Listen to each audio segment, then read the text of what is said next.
Hello and welcome to video 3 of Spirit Works, and this video I thought I'd follow on from video 2 and talk a little bit about rum, but also to ask another question that I get asked quite a lot as the expert in the room that I sometimes quite often am when I'm at parties and events and that kind of thing. Question I get asked because I'm always shouting about, Steve, will rum take over from gin? Honestly, no. Now I'm going to get quite controversial here. Rum is growing so much at a phenomenal rate. There are more and more rums coming to market. The point that people miss, and yes, you know, the industry is kind of saying that rum will catch up and take over from gin in a few years' time. Here's the big thing that they are missing. Gin in itself is not what has taken over the world. It is not the gin craze, okay? Bear with me here. It's the gin and tonic craze. And that is the big difference. Yes, people will drink gin neat, a few, very small percentage will, or gin martinis or anything like that. But the whole point is, it's gin and tonic. It's a very simple drink to make at home. It's a very simple drink to make in a pub or bar. The one thing that's really helped gin explode is tonic.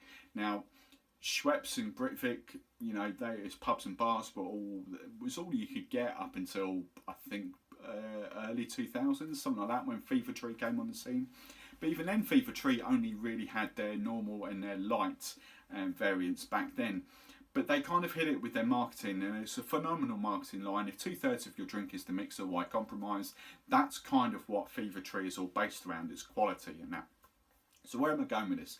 The whole point is, as I've just said, it's the gin and tonic category. You can walk into any supermarket now and get God knows how many different brands of tonics, different flavours, all that kind of stuff.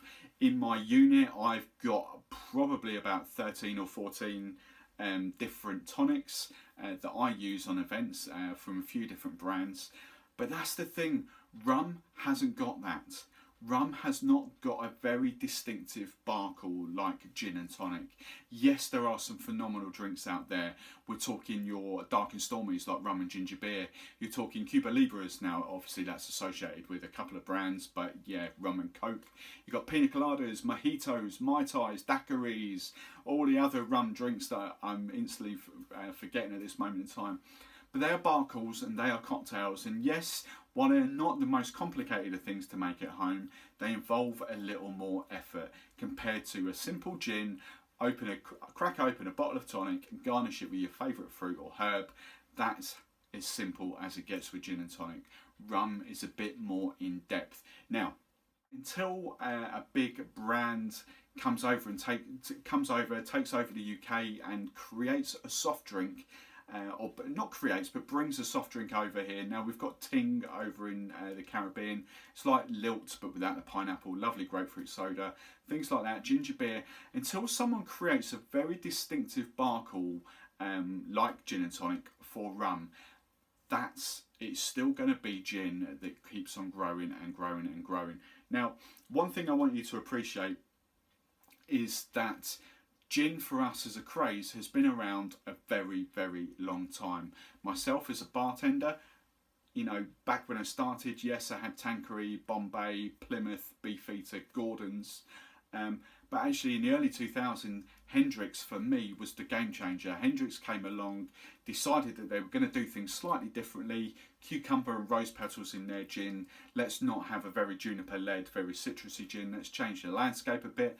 But the whole point being, early 2000s to now, we're almost at 15 years for us when it first came out. And people still now, customers, my clients, still don't know about Hendrick's. So it's taken that long for the gin craze to catch up, from bartenders to customers, to clients, to the people out in the street.